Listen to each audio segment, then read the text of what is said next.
Okay, I'm going to begin now. Good afternoon and welcome everyone who joins us today. We want to thank you for joining us for the public hearing on the state fiscal year 2024 Clean Water and Drinking Water State Revolving Fund intended use plans. Just so everyone is aware, this hearing is being recorded. Okay, before we begin, I will be reviewing some ground rules for this meeting. We ask that you please utilize the features in the toolbar to minimize disruption during the hearing. For best audio quality, please stay muted, and that's unless you've been called upon for comment. If you are calling in by phone, you can hit *6 to mute and unmute yourself. So you're aware the chat function has been disabled for this meeting. And after the hearing officer has read the opening statement, we will open the hearing for submission of testimony. If you decide to submit testimony at the appropriate time, we ask that you please click the raise your hand function located on the toolbar. I will call on each individual that would like to provide testimony. And when called upon, we ask that you unmute yourself and please state your first and last name, as well as the organization you are representing. After you're finished speaking, please remember to lower your hand and also remute yourself. With that, I will hand the presentation over to the hearing officer, Kristen Tedesco. Kristen is Chief of the Bureau of Water System Engineering. Kristen? Thanks, Carrie. All right, so good morning, everyone. I'm going to officially open the hearing now. Let the record show that the time is 11:03 a.m. Welcome to today's public hearing to solicit comments on the proposed clean water and drinking water intended use plans, or IUPs, for federal fiscal year 2023 and state fiscal year 2024. Notices for this public hearing were posted to the department's website on January 18th, 2023. Notices were also emailed to all interested parties, including local government units, public community water systems, and nonprofit, non-community water systems subject to the proposed IUPs. So this is a non-adversarial public hearing. It is part of the public participation process for the proposed amendments to the intended use plan, priority systems, and project priority list for SFY 2024 Clean Water and Drinking Water State Revolving Fund programs. The purpose of this hearing is to provide the public with an opportunity to be heard on the proposed amendments. Next slide, please. So the department will be accepting both verbal and written statements from the public. So please note that verbal and written statements have equal weight. So if anyone is not comfortable speaking and just has a written statement prepared today, it can be submitted electronically. The email address for written comments is at the top there, waterbankinfo@dep.nj.gov. Hard copies of written comments may also be mailed to Paul Huck, Bureau Chief, Municipal Finance and Construction, Element, Division of Water Quality, PO Box 420, 401 East State Street, 3rd floor, West Wing, Trenton, New Jersey, 08625-0420. Written comments will be accepted until the close of business on Friday, February 17th, 2023. So the purpose for this hearing this morning is to receive your comments and concerns. We generally will not be responding to comments this morning. The department will respond to all significant and relevant comments, both received verbally and written in the response to comments when we publish the final IUP documents. The final amended documents will be posted to the department's website at www.nj.gov/DEP/WIIP. The Drinking Water State Revolving Fund was authorized by the Safe Drinking Water Act amendments of 1996 to assist privately and publicly owned community water systems and nonprofit non-community water systems to achieve or maintain compliance with the Safe Drinking Water Act requirements and to further the public health objectives of the Safe Drinking Water Act. The Clean Water State Revolving Fund was established by the 1987 amendments to the Clean Water Act as a financial assistance program for a wide range of water infrastructure projects that help protect, maintain, or improve water quality. The state revolving funds low interest loan programs are administered as a component of the New Jersey Water Bank.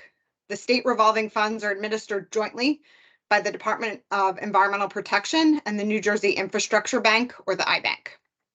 States must file capitalization grant applications each year with the United States Environmental Protection Agency to secure an allotment of federal funds utilized at the state level for both the drinking water and clean water revolving funds. The central component of this application is the intended use plan. The intended use plan describes how the state intends to spend federal grant monies, including the use of funds for eligible projects and non-project set-asides. The non-project set-asides are not construction related, and for drinking water include administration fees, small system technical assistance, state public water system supervision, source water protection, operator certification, and capacity development. The priority system portion of the IUP describes the ranking methodology for projects. The project priority list presents the proposed projects in rank order. The intended use plans must be developed annually, undergo a public participation process, and be approved by US EPA for the department to be awarded the capitalization grants. The IUPs provide information on how funds available through the Water Bank will be used to provide financial assistance for infrastructure projects and identify state policies governing loan awards. Next slide. So these are just some of the highlights on this slide for SFY 2024. So the ranking systems are identical to those finalized in SFY 2023. Most of the funding packages and priorities are proposed to remain in place for 2024. There is $148 million in American Rescue Plan Act funds expected to be carried over from SFY 23. This includes principal forgiveness loans to applicants sponsoring clean water SRF water combined sewer overflow projects listed on long-term control plans submitted to the department. There's also $20 million in ARPA or ARPA funds projected to be carried over for the drinking water state revolving fund for projects that address climate change concerns and those to ensure long-term drinking water resilience in New Jersey. It also includes projects for the installation of treatment to address multiple MCLs at one specific water system, or multiple MCLs for one system. The Water Bank program has expanded technical assistance designed to deploy early engineering and engagement system to communities which would help them with their water infrastructure needs and facilitate communication. EPA has also approved extended term financing to CSO projects for up to 45 years and projects financed with proceeds of a WIFIA loan for a term of up to 35 years. And then the last bullet there is the clean water and drinking water SRF affordability criteria that was developed in SFY 2023 will continue to be used in SFY 2024. Next slide. All right, so the Clean Water State Revolving Fund Program. So clean water projects eligible for financing include a variety of wastewater treatment works. Oh, I think we're on the wrong slide, Carrie. This is drinking water.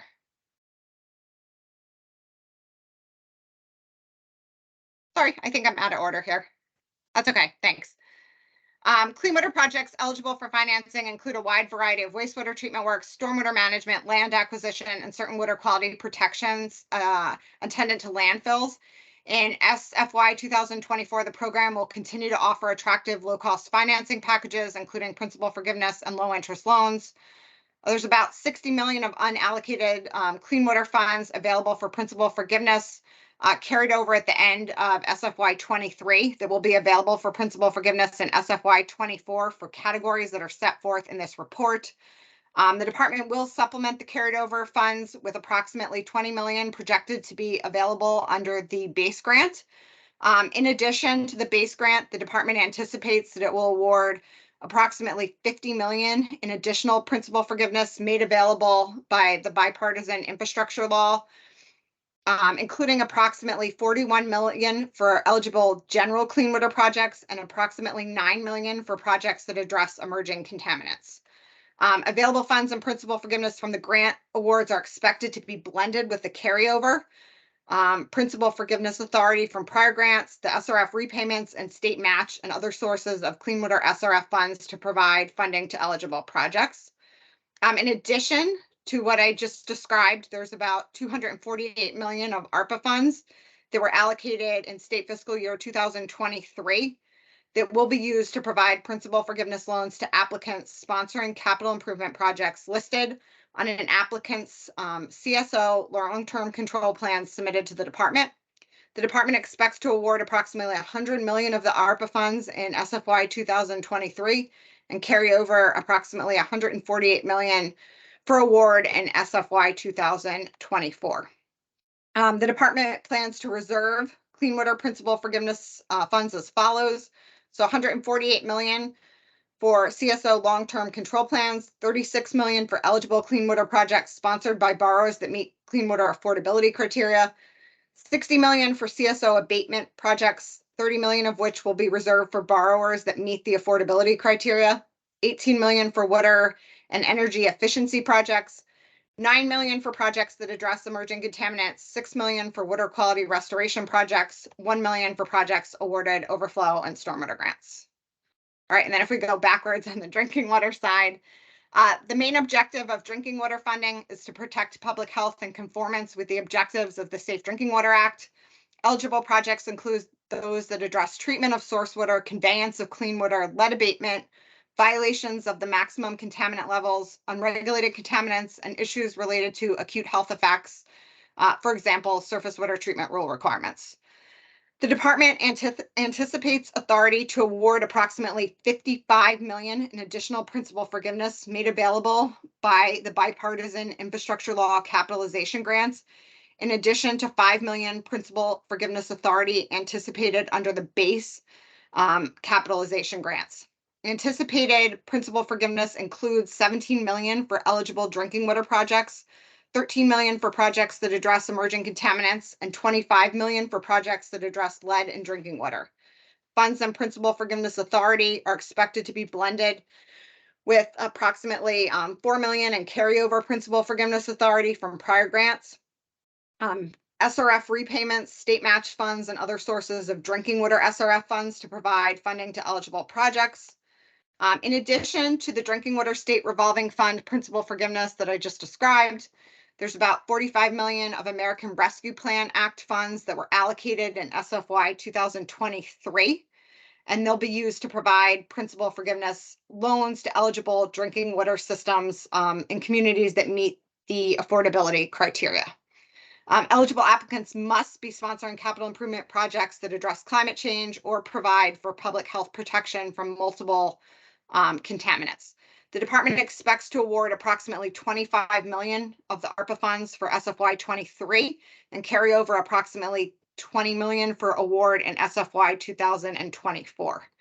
The SFY 2024 drinking water SRF principal forgiveness funds will be reserved as follows: $4 million for nano projects for systems serving 10,000 or fewer customers, $5 million for projects at very small water systems with populations of 1,000 or fewer customers, $35 million for lead line replacement projects, $20 million in ARPA funds for climate change resilience projects or projects to comply with multiple MCLs, $13 million for projects that address emerging contaminants, at least 25% of which will be directed to disadvantaged communities that meet New Jersey's affordability criteria or small systems serving fewer than 25,000. And then $7 million for high rank affordability projects for the SRF General Supplemental Grant. Next slides.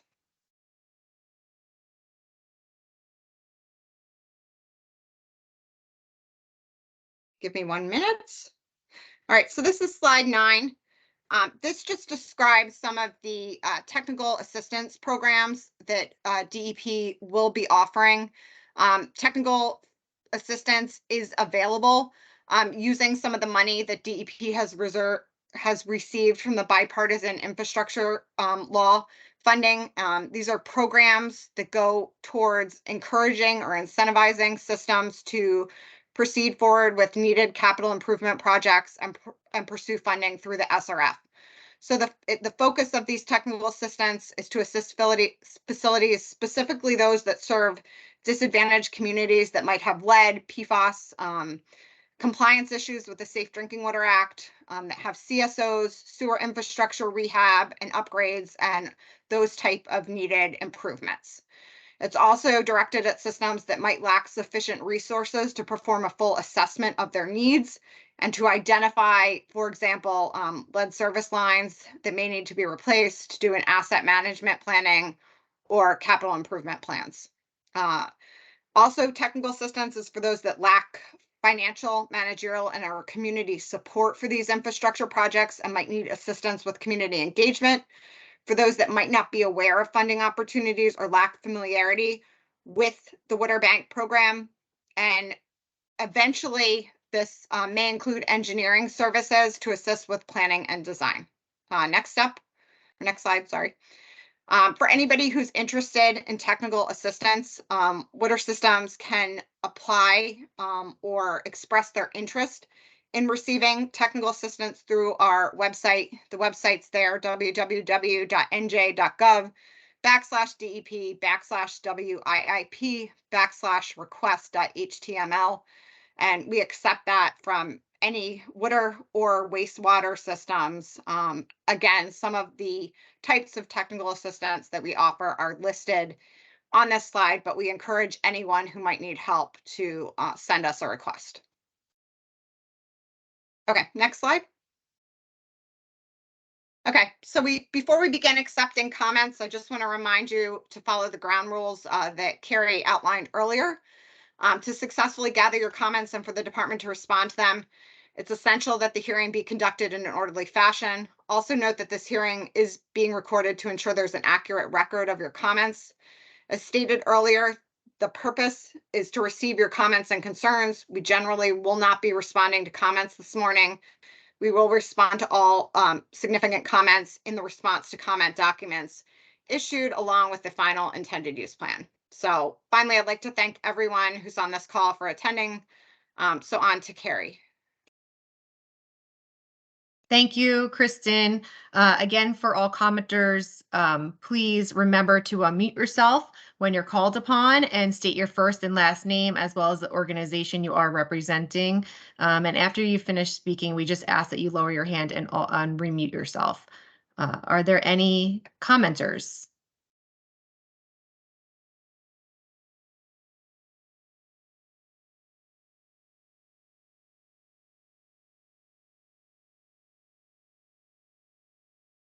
Okay, we have one commenter. Gary Brune, you're on.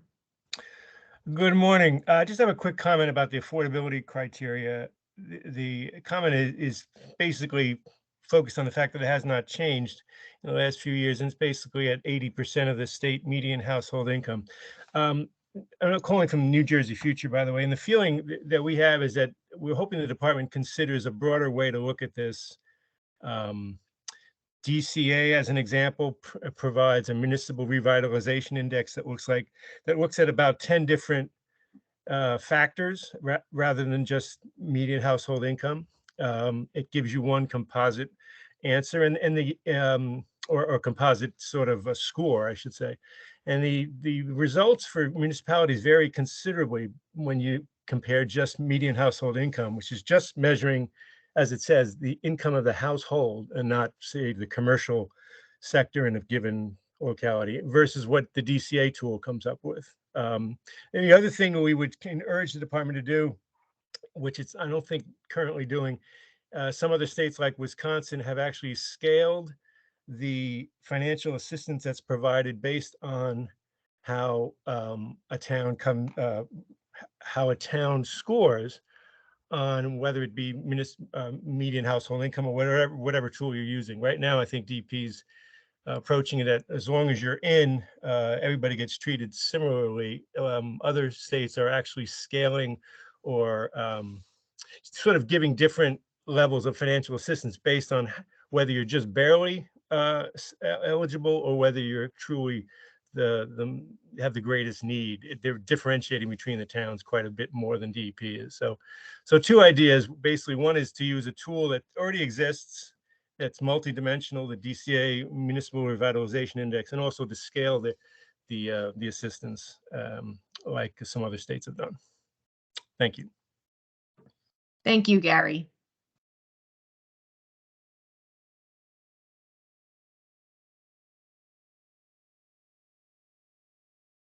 Gary, if you could lower your hand. Thank you.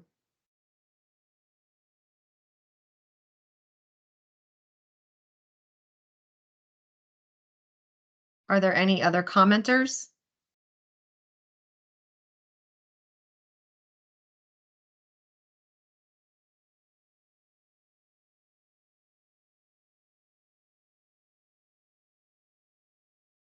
We'll give it another minute.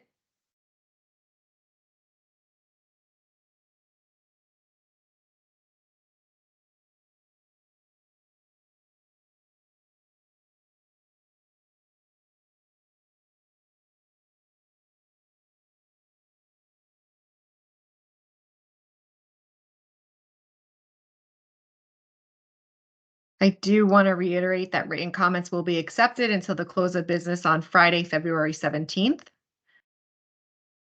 Those written comments should be emailed to waterbankinfo@dep.nj.gov. And as previously stated, hard copies of written comments may also be mailed.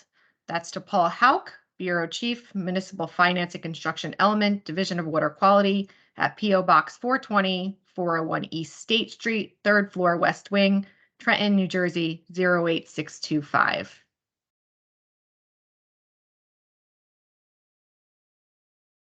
Okay, if there are no other commenters, I think we can wrap up this public hearing. We appreciate everybody that joined today to listen in, and we appreciate your comment, Gary. With that, I hope everyone has a wonderful rest of your afternoon, and thank you very much. Thank you.